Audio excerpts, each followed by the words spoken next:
ल यी चाहिँ सुमन पार्की हिजो अस्ति यो S4 को विदाई 10 क्लासको विदाई कार्यक्रममा एउटा गीत गाएर धेरै भाइरल भयो। टिकटकमा चाहिँ लगभग चाहिँ 2 मिलियन भन्दा बढी भ्युज आइसकेको छ। उहाँको चाहिँ 10 क्लासमा पढ्दा छन्, पढ्न पनि जिएन्दा छन् हैन। अनि चाहिँ विभिन्न S4 को चाहिँ पेजमा चाहिँ लगभग 700 केले हेरिसकेको छ। यता हेर्नुस् त, नाम के रे? मेरो नाम सुमन पार्की। सुमन पार्की पढ्नमा पनि अब्बल छन् है फेरि यिनी, किताब पढ्नमा पनि। अब एससी दिइरहेछन्। अब पढेर के बन्ने नि? एससी पछि के पढ्ने विचार छ?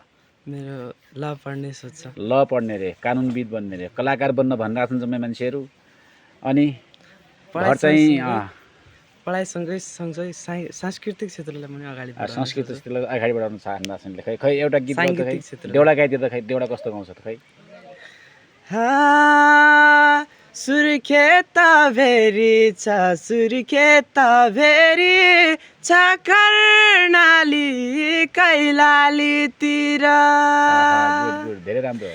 हे कि सौराई तेरी छ कि सौराई तेरी छ कि सौराई आमा कि लाग्दी। किसम राई आमा कि लाग्दी, किसम राई तेरी छ कर्णालीतिर सेती त सेती छ। ल गुड, धेरै राम्रो गीत है त। ल थ्याङ्क यू।